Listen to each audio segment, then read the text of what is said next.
Alors, ça c'est la partie numéro 2 de la vidéo sur le grand menteur, le grand menteur, falsificateur et père de l'Holocauste contre la race noire, l'Holocauste sur l'Afrique par le commerce des esclaves. Alors ici, en parlant de Christophe Colomb, nous allons ici continuer le débat de tout à l'heure où je disais que, vous voyez, les Occidentaux, l'Europe, dès 1492, a créé le commerce des esclaves. Et ainsi, maintenant, il fallait qu'il se trouve un moyen pour pouvoir justifier ce nouveau principe qui devait leur sortir, qui devait leur faire sortir, disons, de euh, ce chaos au niveau de l'Europe. Et alors, il a fallu donc créer ce grand personnage il fallait donc créer ce grand mythe de Christophe Colomb, soi-disant qui a découvert les Amériques et les îles Caraïbes.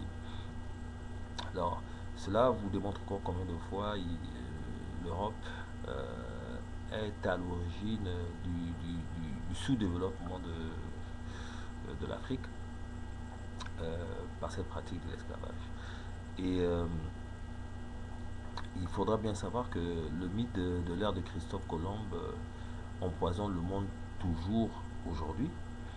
Et avec le commerce des esclaves dans l'Atlantique, les Européens avaient mis en marche un holocauste pour les peuples africains et qui est toujours actif sous une forme de 500, sous une forme du 500e anniversaire des soi-disant découvertes de Christophe Colomb. Ils ont aussi établi le prolongement d'une époque, le génocide contre les non-européens jusqu'à aujourd'hui, avec ses multiples dimensions dans toutes les parties du monde où il y a de l'influence européenne au-dessus des peuples non européens. Alors, vous allez remarquer qu'aujourd'hui, dans toutes les parties du monde où les Européens ont conquis des terres, euh, bizarrement, toutes ces parties aujourd'hui ont toujours besoin d'aide. Ces parties sont toujours aujourd'hui appelées des pays où il manque de démocratie, où il y a la famine, où il y a l'instabilité politique, où il y a des guerres. Alors comment voulez-vous que des investisseurs s'y implantent? Et c'est ce qui arrive beaucoup à l'Afrique, et ce sont les noms donnés à l'Afrique, continent d'instabilité politique, continent de famine, continent de guerre et continent de manque de démocratie. Donc vous voyez, ce génocide maintenant se joue à un autre niveau. Et donc, il est très important aujourd'hui donc de vraiment voir la dimension euh, du rôle, du mythe de Christophe Colomb euh, dans, dans, dans la mystification des peuples non européens.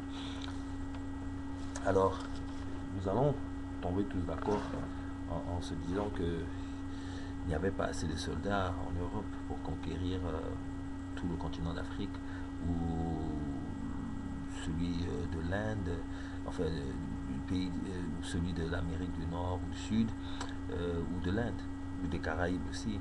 L'Europe n'aurait jamais eu assez de soldats pour conquérir tous ces pays et toutes ces terres. Mais ils étaient obligés alors de faire une grande réalisation, euh, celle de la conquête des esprits. Voilà.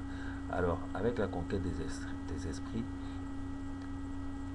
ils, euh, ils avaient seulement comme mission de détruire et de détruire tout ce qu'il y avait comme tradition ou signe de civilisation indigène, autochtone, avant eux, avant leur arrivée.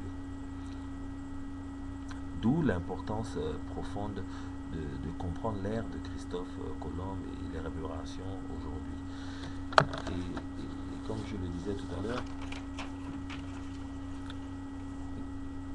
comme il ne pouvait jamais avoir assez de soldats pour maîtriser toute l'Afrique et l'Amérique du Nord, du Sud et tous les autres pays qui ont pris depuis cette époque en étage, ils se mirent à faire des propagandes de plusieurs mythes. Et ces mythes ont servi à la colonisation de nos esprits depuis le 15e et 16e siècle. Donc vous allez aller par exemple vous avez souvent entendu parler par exemple, le premier mythe a été le mythe d'un peuple dans l'obscurité, d'un peuple attendant dans l'obscurité l'arrivée d'un autre peuple pour leur apporter la lumière. Vous avez aussi le mythe d'un peuple sans Dieu légitime. Et vous aurez aussi ensuite, troisièmement, le mythe du primitif et de l'aborigène. Mais essayons de prendre chaque mythe, cas par cas. Alors nous allons remarquer que dans le cas du mythe d'un peuple attendant dans l'obscurité l'arrivée d'un autre peuple pour leur apporter la lumière, nous remarquons que dans la majorité des pays où les Européens ont envahi ou influencé, ils ont éteint la lumière locale, la lumière de la civilisation, de la culture, qui était bien plus vieille que la leur. Dans le cas du mythe d'un peuple sans Dieu légitime, nous constatons que si le concept de Dieu n'était pas en accord avec celle des Européens, les Européens faisaient tout pour leur rassurer qu'ils n'avaient pas de Dieu qui méritait d'être adoré. Ça veut dire ces peuples qu'ils colonisaient. Et troisièmement, le troisième point du mythe du primitif ou de l'aborigène, nous constatons que ici nous avons une interprétation erronée ou encore qui prête à confusion. Parce que les deux mots, que ce soit primitif ou aborigène, originellement voulaient dire le premier ou l'original. Alors vous voyez vraiment les Européens, ils ne donnaient pas le droit au peuple conquis de choisir un dieu ou une culture différente à celle des Européens, à la leur. Donc c'est une affaire vraiment, vraiment grave. Vraiment l'utilisation de ces différents mythes et par le biais de l'infiltration de